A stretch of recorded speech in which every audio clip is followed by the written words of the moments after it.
Welcome into PFF TV. Shannon Ford alongside Cam Mellor, here to talk about the Heisman race.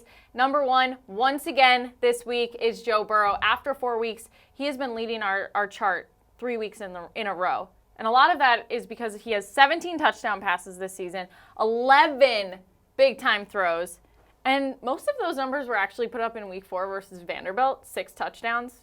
It's a gaudy number week in and week out so far with Joe Burrow. He passed everybody from his Week 2 performance in Texas and has done nothing but lead the rest of the nation in basically all of our metrics. He has those big-time throws. Those are our highest-graded pass attempts, a lot of them, a bevy of them. It's week in, week out, but also he's an accurate quarterback, leading the country among quarterbacks with at least 100 pass attempts and adjusted completion percentage. That takes out incompletions that are not they're outside of the quarterback's control. He is accurate. He's throwing catchable passes to his big-time targets on the outside.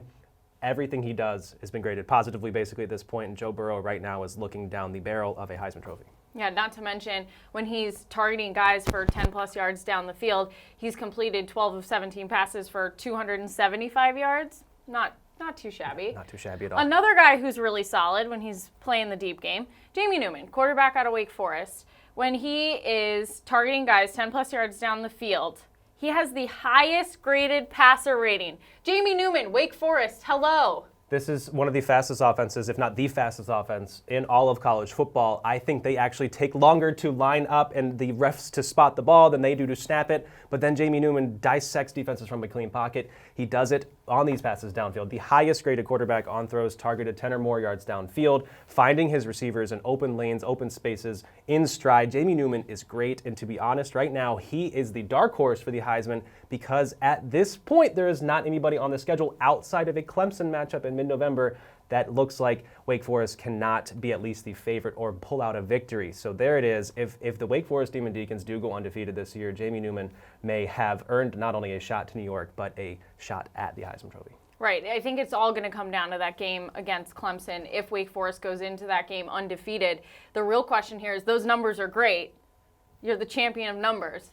But can a quarterback from Wake Forest win the Heisman? Is that a legitimate thing? If he keeps up what he's done through 4 weeks, absolutely so. Obviously, that's not we haven't seen it done before where this happens, and it is what we've done in 4 weeks continues for a full 12-week, 13-game schedule, if that's the case for the Demon Deacons. But if he wins the ACC, they beat Clemson, and he's putting up these numbers absolutely, positively so, Jamie Newman deserves that Heisman Trophy. All right. It might be hard to win Heisman as a quarterback out of Wake Forest, but it's also hard to win the Heisman as a defender in the NCAA. So let's talk about Chase Young, Ohio State edge defender. Does he have a legitimate shot? If there is one defensive player that has a legitimate shot, it right now is Chase Young. Last year's leader in total pressures, now the highest overall graded defensive player along any position. He wins more often than he does not. He does not have to play full games because the Buckeyes have been ahead so much, and by so much that basically all starters are sitting by the time the third quarter rolls around. But in the Big Ten, during their Big Ten schedule, Chase Young and what he's been able to do by beating these FBS tackles at will so easily. Chase Young not only needs no snaps left on this schedule to actually be a top 5 pick in the draft. Right now, what he's done and what he's been able to do will correlate over to a Heisman mention, at least for Chase Young, as the only defensive player, I think, that could actually get invited to New York. And in 2018, he led all college defensemen in pressures. He already has 16 on the year this year, which is crazy. So I think the message is even if he doesn't win the Heisman, he will go high in the draft, and watch out NFL quarterbacks. Yeah, the best part is he's doing it from both sides of the defensive line as well. He can rush from the left or the right just as well as he can anywhere. Okay.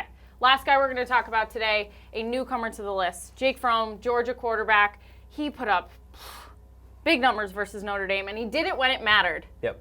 The numbers in the final stat line don't state anything that's sort of jarring to the general box score scout, but the way Jake Fromm did it and what he did when he did what he had to do against Notre Dame, it was a big-time performance, a bunch of big-time throws. But the most notable thing here, if an offensive lineman can win the Heisman, it would be Andrew Thomas, but also the rest of the Georgia offensive linemen are keeping him clean on almost 75% of his dropbacks. Kept clean from pressure. Jake Fromm is one of the highest graded quarterbacks, and that will correlate to the rest of the season. They have a meaty schedule, and they'll likely have a date with either LSU or Alabama for a SEC championship that will lead to a national championship likely at this point. So nice Jake Fromm, if he does continue what he's doing, which we've seen is a stable metric from week to week, that is where Jake Fromm will succeed this year. No doubt. And I just want to reiterate that clean pocket that you were talking about. This offensive line has been completely dominant and something that people are going to want to pay attention to down the stretch, especially as they match up against those Alabamas coming down. Absolutely. And those guys will also hear their names called in April. Oh. Tua is also on our list. Don't worry, Alabama fans. We see you, we hear you, we love you. He is on the list, so go check it out at pff.com. Thanks for watching the PFF YouTube channel. And if you want to subscribe, all you have to do is push the button. Don't forget everything you get. A little fantasy, push the button. A little green line for the gambling aspects of the game, push the button. College football, push the button. The YouTube channel from PFF.